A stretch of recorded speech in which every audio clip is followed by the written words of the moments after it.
Hello दोस्तों, आज हम बात करेंगे डायबिटिक पेशेंट में यूरिनरी ट्रैक्ट इन्फेक्शन से बचने के लिए क्या क्या कर सकते हैं। पेशाब की नली का इन्फेक्शन डायबिटिक पेशेंट्स में काफ़ी ज़्यादा होता है, काफ़ी ज़्यादा कॉमन होता है नॉर्मल लोगों के कंपैरिजन में। पर इससे बचने के लिए कुछ इंपॉर्टेंट टिप्स पर आज बात करना ज़रूरी है, ताकि डायबिटिक लोग इस इंपॉर्टेंट प्रॉब्लम, कई बार जानलेवा प्रॉब्लम से अपने आप को बचा सके।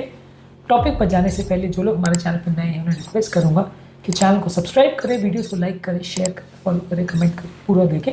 टॉपिक इंपॉर्टेंट है, इसे एंड तक देखिएगा। चलिए शुरू करते हैं इंपॉर्टेंट वीडियो।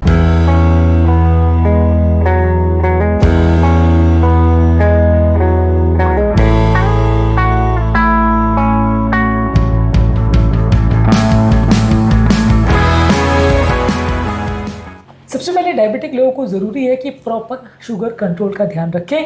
शुगर कंट्रोल एक बहुत इंपॉर्टेंट फैक्टर है जिसकी वजह से इन्फेक्शन ज़्यादा होता है। डायबिटिक पेशेंट में सबसे ज़्यादा इंपॉर्टेंट चीज़ जो है जिसकी वजह से इन्फेक्शन ज़्यादा होते हैं वो ये है कि जब पेशाब में ज़्यादा शुगर जाता है तो वो यूरिनरी ट्रैक्ट में बैक्टीरिया के ग्रो करने के लिए एक अच्छा मीडियम बनता है, जिसकी वजह से कीटाणु वहाँ ग्रो करते हैं। तो यदि आपका ब्लड शुगर लेवल अच्छे से मॉनिटर और मेंटेन है और यूरिन में शुगर ज़्यादा नहीं जा रहा है तो कंपैरेटिवली आपके इन्फेक्शन होने का चांस कम हो जाता है। डायबिटीज़ की मेडिसिन, डाइट, एक्सरसाइज, ये सारी चीज़ों से इन्फेक्शन का रिस्क कम होता है। हालांकि डायबिटीज़ के लिए दी जाने वाली एक दवा SGLT2 इनहिबिटर जैसे डेपाग्लिफ्लोजिन, एम्पैग्लिफ्लोजिन, ये दवा से कम डायबिटीज़ होने के बावजूद भी शुगर यूरिन में जाता है, क्योंकि दवा का काम करने का तरीका ही ये है कि एक्सेसिव यूरिन में शुगर निकालता है, बॉडी का एक्स्ट्रा शुगर यूरिन में निकालता है।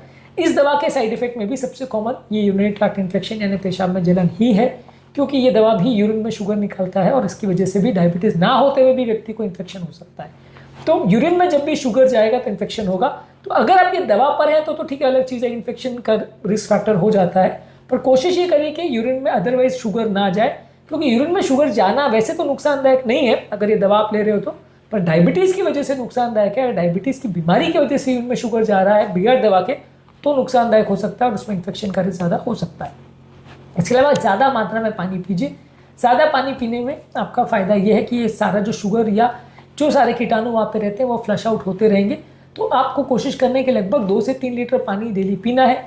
और पानी पीने में कोई चाय, कॉफ़ी, कोल्ड ड्रिंक या शुगर वाले बेवरेजेस का प्रयोग मत करिए, सिंपल पानी का ही प्रयोग करिए। ज़्यादा शुगर वाले पेय पदार्थ जो आप लेंगे तो ब्लड शुगर लेवल्स को बढ़ाएंगे और इससे यूरिन में शुगर ज़्यादा जाएगा, इन्फेक्शन का रिस्क ज़्यादा होगा।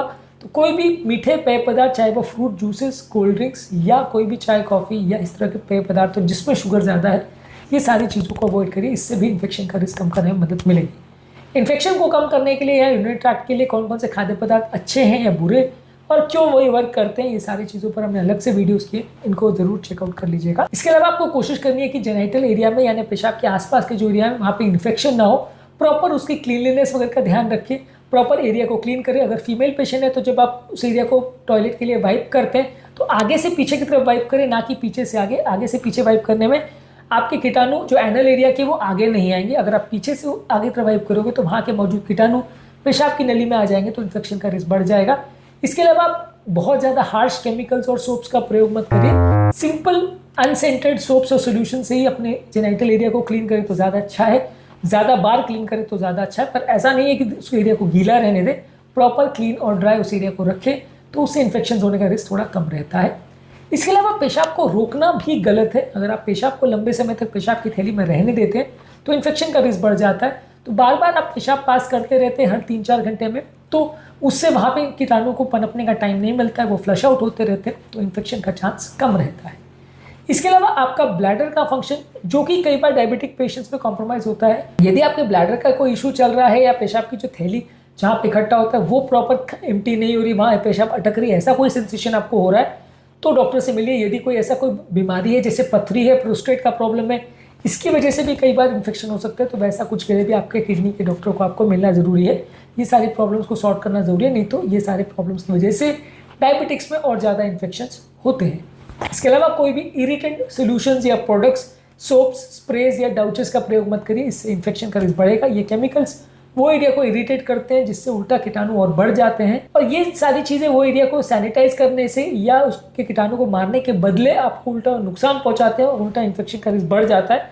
तो इसलिए कोशिश करिए कि वो एरिया को अगर क्लीन कर रहे हैं तो बहुत माइल्ड सोप के साथ क्लीन करिए और बहुत ज़्यादा रगड़ के या बहुत ज़्यादा भारी हाथ से उसको क्लीन मत करिए, ताकि वहाँ पे कोई एब्रेजन्स या इंजुरीज ना हो जिससे भी इन्फेक्शन का रिस्क बढ़ता है। इसके अलावा कॉटन के ब्रीदेबल गारमेंट्स पहनिए जिससे मॉइस्चर वहाँ पे इकट्ठा ना हो, यदि आप बहुत ज़्यादा हार्ड या बहुत ज़्यादा ख़राब सिंथेटिक कपड़ों के अंडरवेयर वगैरह पहनते हैं तो उससे भी इन्फेक्शन का रिस्क बढ़ता है, इससे भी पसीना वहाँ अब्जॉर्ब नहीं होता है, तो उससे अलग अलग तरह के इन्फेक्शन का रिस्क होता है।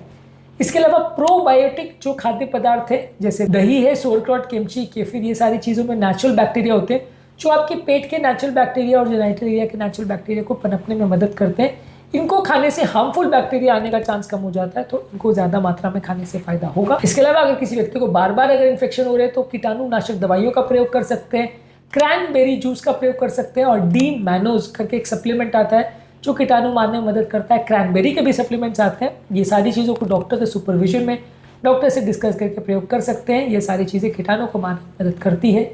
इसके अलावा रेगुलर मॉनिटरिंग करिए। यदि आपको कोई ऐसे प्रॉब्लम हो रही है जिससे पेशाब में जलन, अर्जेंसी या पेशाब में कोई धुंधलापन, क्लाउडीनेस आ रहा है तो उसको प्रॉपरली मॉनिटर करिए। यूरिन में अगर ऐसा कोई लक्षण हो रहा है तो उसको ध्यान रखना जरूरी है। इसके अलावा आपको आपकी इम्यूनिटी को भी बूस्ट करना है। डायबिटिक पेशेंट में बॉडी की इम्यूनिटी कम हो जाती है, इससे भी कीटाणु के बढ़ने का चांस हो जाता है। तो ताज़ा फल सब्जी ज़्यादा खाइए, होल ग्रेन ज़्यादा खाइए, अच्छी नींद रखिए, मेंटल स्ट्रेस कम रखिए। बॉडी की इम्यूनिटी को बूस्ट करने के लिए क्या क्या चीज़ें कर सकते हैं इसको हमने अलग वीडियोस में डिस्कस किया, इसको भी जरूर देख लीजिएगा। इसके अलावा कैथेटर अगर किसी डायबिटिक पेशेंट में डाला जाता है तो इन्फेक्शन का चांस ज़्यादा होता है। यूरिनरी कैथेटर कई बार पेशाब अटकने की वजह से या मेडिकल रीजनों से डाले जाते हैं, अगर वो डाला जा रहा है तो और ज़्यादा ध्यान रखने की जरूरत है, इसमें भी इन्फेक्शन का रिस्क होता है। कैथेटर्स में इन्फेक्शन से कैसे बचे इस पर हमने अलग से वीडियो किया है। इसके अलावा सेक्सुअल एक्टिविटी के बाद भी डायबिटिक पेशेंट को ज़्यादा ध्यान रखना है। सेक्सुअल एक्टिविटी के बाद भी पार्टनर से पार्टनर को इन्फेक्शन हो सकता है। यदि कोई एक पार्टनर या दोनों डायबिटिक है तो इन्फेक्शन के फैलने का और ज़्यादा रिस्क होता है। तो इसके दौरान या इसके बाद भी इन्फेक्शन से खुद को बचाने के लिए विशेष ध्यान दें। सेक्सुअल एक्टिविटी के बाद इन्फेक्शन से बचने के लिए क्या क्या कर सकते हैं उस पर हमने अलग से वीडियोज़ किया है, इसको भी ज़रूर देख लीजिएगा। आज के टॉपिक में हमने बात करी कि डायबिटिक पेशेंट में पेशाब की नली में होने वाले जो बार बार इन्फेक्शन है, इससे बचने के लिए हम क्या क्या टिप्स कर सकते हैं, क्या क्या चीज़ों का पालन कर सकते हैं। इससे संबंधित कुछ यूजफुल टिप्स पर हमने बात करी। उम्मीद करूंगा कि आज के पॉइंट्स कुछ आपके लिए यूजफुल रहे होंगे।